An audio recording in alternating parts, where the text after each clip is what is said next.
Bonjour à tous, dans cette vidéo on va corriger ensemble un exercice sur un congélateur qui s'appelle congélateur au fréon. Donc comme d'habitude je vous laisse lire l'énoncé, mettre sur pause, essayer de répondre aux questions et ensuite de suivre la correction. Donc on nous donne ici le cycle parcouru par le fréon, qui est un cycle récepteur ici.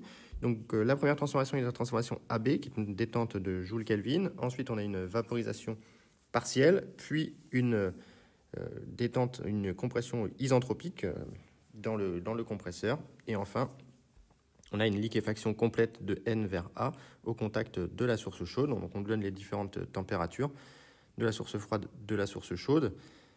Donc la source froide pour le congélateur, je vous rappelle que c'est le contenu du congélateur, des aliments qu'on souhaite congeler. La source chaude, c'est l'air extérieur. Et donc ici, vous avez les différentes informations qui vous sont rassemblées dans un tableau. Et donc dans un premier temps, on nous demande de calculer les fractions massiques du fluide au niveau des points B et M. Et pour cela, on va se servir des transformations AB et Mn. Et donc la première information que l'on a, c'est que la transformation AB est une détente de 2 joules Kelvin. Et donc sur une détente de joules Kelvin, on va utiliser le résultat que l'on a admis, qui est que c'est une détente qui est isenthalpique.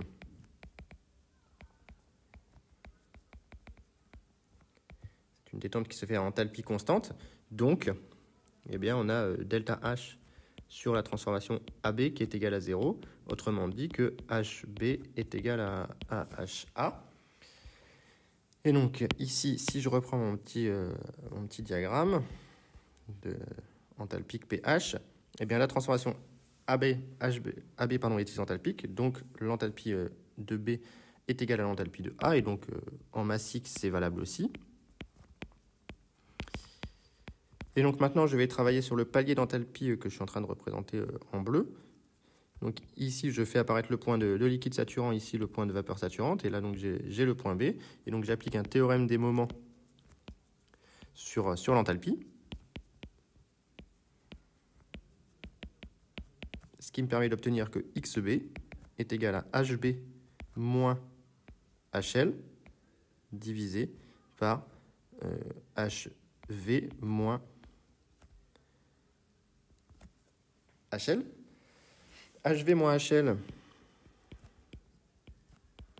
par définition, c'est égal à l'enthalpie de vaporisation de la température de ce palier, donc qui est ici L263. HB, on a dit que c'était égal à HA, et donc on se retrouve avec XB qui est égal à HA moins HL sur HV moins HL, sauf que HA moins HL, c'est la différence d'enthalpie entre deux points ici qui sont tous les deux liquides saturants. Donc entre A et L, on est liquide saturant. Donc on peut écrire que simplement HL moins HA ou HA moins HL, liquide saturant, c'est une phase condensée incompressible et indilatable, c'est égal à C, la capacité massique du liquide, fois TA moins TL. Et donc ça, TA, c'est la température de la source au point A, qui est donc égale à la source chaude, et qui est égale à 303, pardon, ici, donc c'est TA dans l'énoncé, et TL, c'est la température du palier, donc c'est TB, qui est égale à 263. Donc on se retrouve avec XB, finalement, qui est égal à CL facteur de TA moins TB, divisé par L263. Et donc on peut faire le calcul, puisque la capacité massique du liquide, nous l'avons, c'est 0,96 en kJ par Kelvin, donc 960 en joules, fois la différence de température, donc on passe de 263 à 303, donc 40, divisé par eh bien, L263, qui est 159. Et donc on tombe sur 0,24 avec deux chiffres significatifs ici.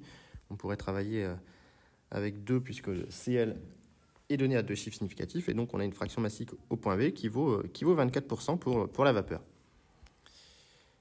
Donc maintenant on veut obtenir l'entropie massique, la fraction massique du point M. Et pour cela on va se servir de la deuxième transformation, qui est la transformation Mn, qui est isentropique. Donc delta S Mn est égal à 0. Donc là, cette fois-ci, je vais travailler plutôt sur la transformation Mn. Et donc, Sm est égal à Sn, tout simplement. Et donc, comme le delta S ne dépend pas du chemin suivi,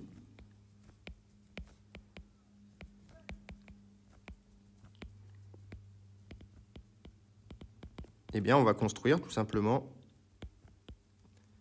un chemin fictif de M vers N, tel que ici, je vais passer par un point intermédiaire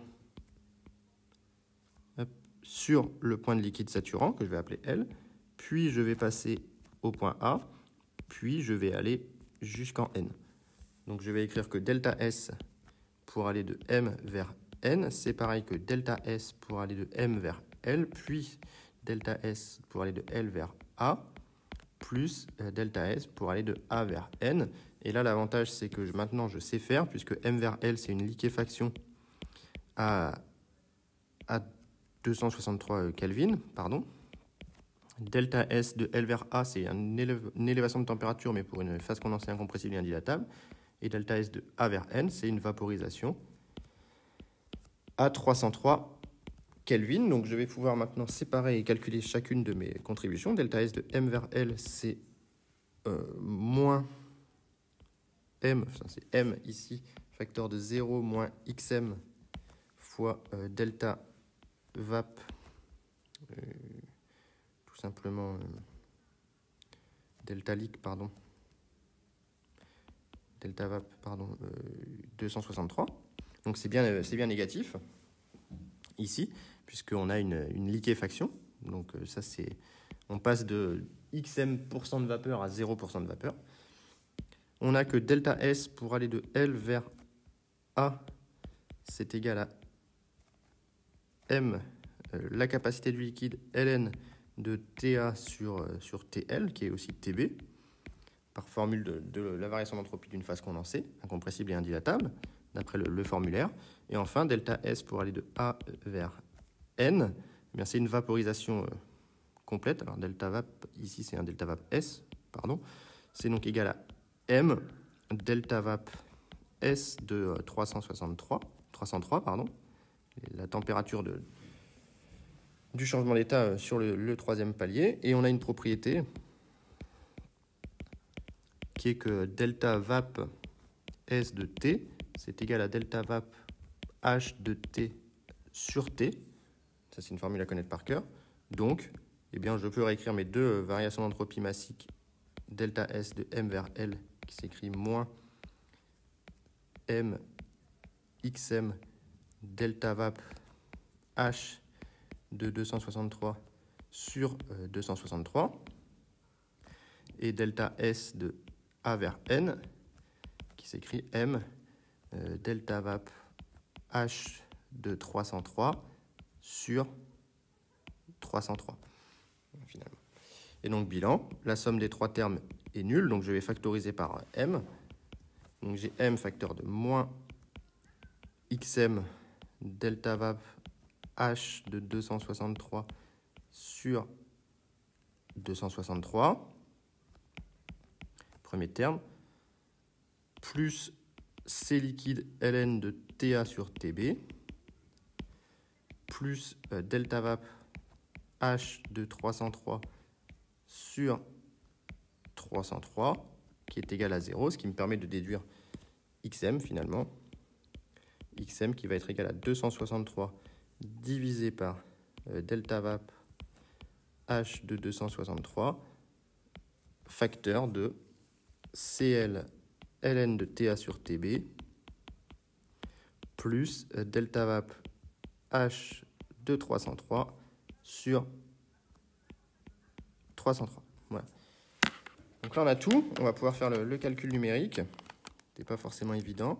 Donc CL, on a dit que c'était 960 fois Ln de 303 divisé par 263. Ça, c'est mon premier terme. Plus L303 sur 303. Donc L303, c'est 139 que je mets en joules. Donc 139 000 divisé par 303. Et ça, je dois le multiplier par 263 divisé par L263, c'est-à-dire 159 000. et je tombe sur 0,98. Voilà, donc j'obtiens XM qui est égal à 0,98, c'est-à-dire 98% de vapeur. Voilà, donc maintenant on a fait le plus dur, on a calculé les fractions massiques. On va maintenant pouvoir calculer QF et QC, qui sont les transferts thermiques reçus au contact des sources chaudes et des sources froides. Donc là, on nous explique bien dans l'énoncé que ici, la vaporisation se fait au contact de la source froide, donc la vaporisation BM se fait au contact de la source froide. Et la liquéfaction se fait au contact de la source chaude. Donc ici, finalement, si on résume un petit peu sur ce cycle, eh bien, on a les différents termes énergétiques qui apparaissent. On a ici, sur la transformation BM, eh bien, le contact avec la source froide, qui est QF positif pour un congélateur. C'est le contact avec la source chaude qui se fait entre N et A. Voilà, ici. Donc là, on a QC négatif. Et en réalité, si on voulait aller un petit peu plus loin, le compresseur travaille de M vers N. Donc c'est de M vers N qu'on reçoit le travail, et W cycle positif pour un congélateur. Donc voilà ici comment ça fonctionne. Et donc QF n'est rien d'autre que QBM. Et donc ici, c'est égal à petit cp, pardon, c'est une vaporisation, donc c'est égal à delta petit h BM. Ici, on a une vaporisation isobar. Voilà. Je travaille dans des grandeurs massiques, c'est pour ça que j'ai mis des enthalpies massiques. Et donc QF est égal à HM moins HB. Et donc ici, c'est simplement une différence de fraction massique, XM moins XB fois la chaleur latente à 263 Kelvin.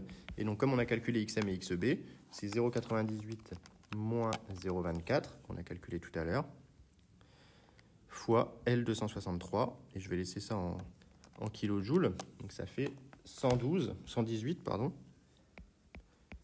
kilojoules par kilogramme.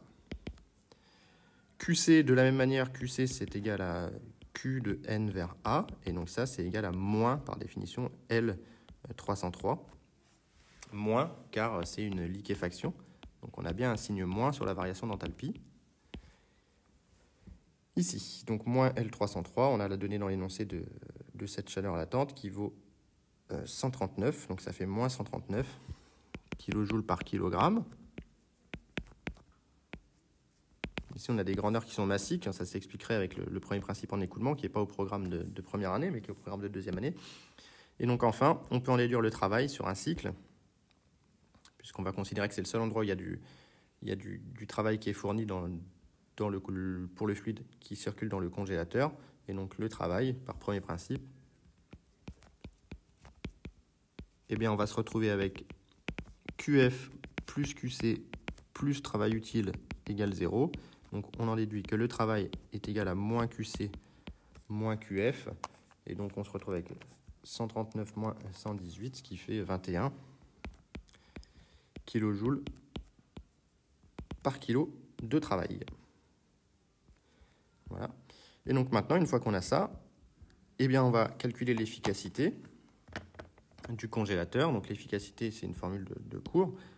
L'efficacité du congélateur, c'est QF sur W. Et donc ici, ça va nous donner 118 divisé par 21, ce qui fait 5,6, ce qui est une efficacité honnête en ordre de grandeur pour un congélateur domestique. Et on me demande de comparer à l'efficacité de Carnot, se comparer à celui d'une machine frigorifique réversible fonctionnant entre les mêmes sources. Et la source chaude et la source froide sont de température 268 et 298. Donc on a TTF égale 268 et TC égale 298. Et l'efficacité de Carnot, eh bien par définition, l'efficacité de Carnot du congélateur, c'est TF sur TC moins TF. Donc on trouve une efficacité de Carnot de TF, c'est-à-dire 268, divisé par 30, la différence des températures, ce environ 9, c'est-à-dire 8,9 exactement, ici. Donc on a bien une efficacité du congélateur qui est plus petite que l'efficacité de Carnot, ce qui est cohérent hein, puisque le cycle est irréversible, notamment au niveau de la détente de Joule Kelvin, qui correspond à de la diffusion de particules, et ce qui est donc fortement irréversible. Donc justement, on me demande de calculer l'entropie créée sur un cycle par unité de masse. Donc là, on va simplement appliquer maintenant le second principe sur un cycle.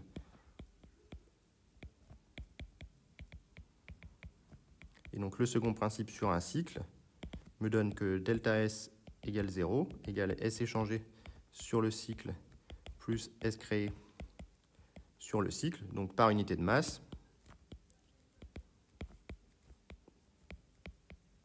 On a que S créé sur un cycle est égal à moins S échangé sur un cycle. Et S échangé sur un cycle, ici on a deux thermostats que sont QC et QF, donc ça fait moins TC et TF, pardon, les deux thermostats, donc moins QC sur TC, moins QF sur TF, définition des entropies d'échange. Et donc ici on peut le calculer. On avait QC qui a été calculé comme étant moins 139, donc ça fait moins QC, ça fait plus 139 divisé par la température de la source chaude qui est 298, moins QF sur TF, c'est-à-dire moins maintenant QF qui était 118 sur 268, et donc ça fait 0,026 kJ par Kelvin par kilo. Donc c'est bien positif, ce qui montre bien l'irréversibilité. Très bien, donc voilà pour cet exercice sur le congélateur. Ce n'est pas un exercice facile dans la mesure où pour calculer les fractions massiques au début, il faut quand même être plutôt astucieux en utilisant la détente de Joule Kelvin et la compression isentropique. Et après, le reste est assez classique si on s'affranchit du fait ici qu'on peut se permettre de travailler en grandeur massique. Encore une fois, ça se sera justifié bien plus proprement quand vous verrez ce qu'on appelle le premier principe industriel. Donc voilà pour cette correction. Si vous avez des questions, n'hésitez pas à les mettre en commentaire.